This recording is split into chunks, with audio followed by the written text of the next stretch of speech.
All right, everyone, tensions are high in the Middle East. Israel versus Hamas, Gaza. They're calling this the war between the Torah and the Koran. It's November 20th, 2012.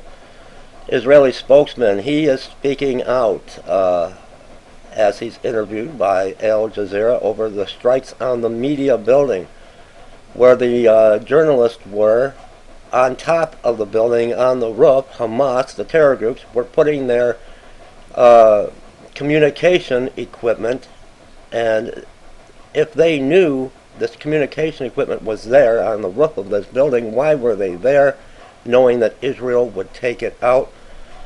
The war between the Koran and the Torah. Let's take a listen to this interview. I think you're going to find this very interesting.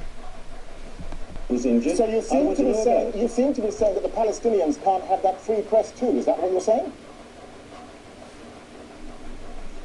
If you think Al-Aqsa is a free press, then you think TASS in the former Soviet Union is a free press?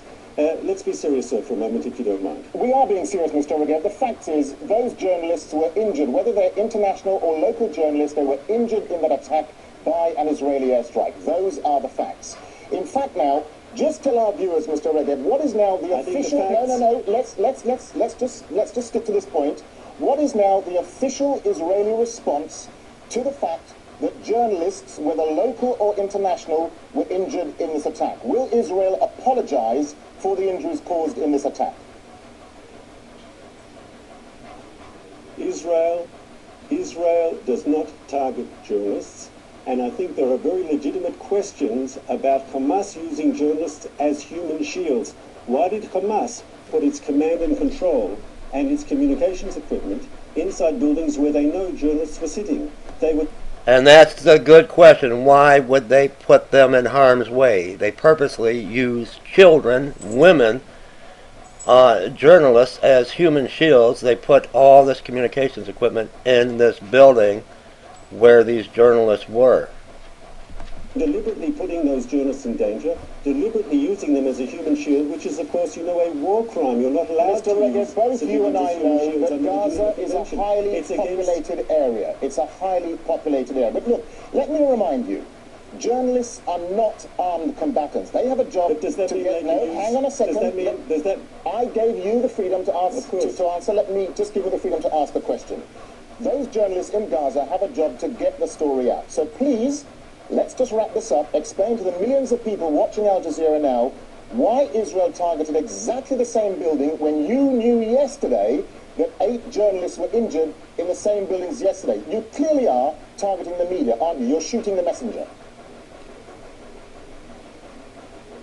Not sure at all. That's totally incorrect, sir.